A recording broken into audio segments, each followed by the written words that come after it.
This book is an introduction, both philosophical and elementary, to ancient Chinese thought.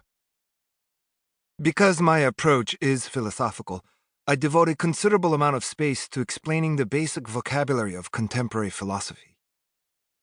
My hope is that listeners will be inspired to pursue Chinese thought in more depth, but will also be able to cross over easily to the study of Western philosophy, should they wish to do so.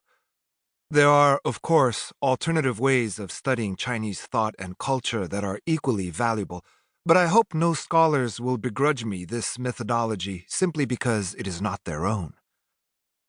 Because this is an elementary introduction, I have greatly simplified many aspects of both Chinese and Western history and culture.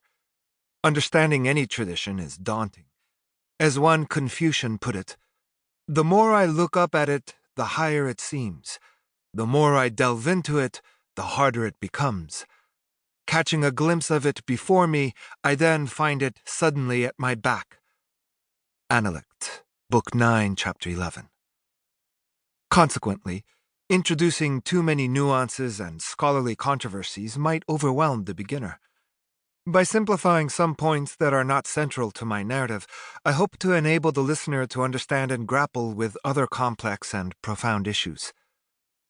Cognoscenti should bear this in mind when they notice that I have typically not done justice to the multifaceted nature of the Western philosophers, whom I cite as subjects of comparison, nor to the complexities and controversies regarding Chinese history and philology.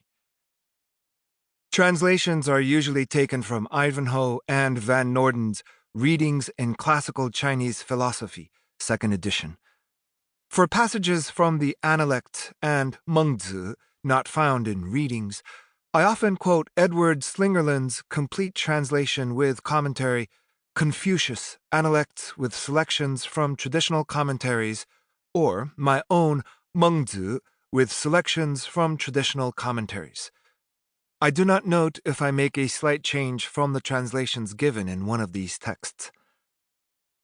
Following many contemporary academic works, years are identified as either BCE, before the Common Era, or CE, Common Era, meaning the era common to Christianity and the other great world religions.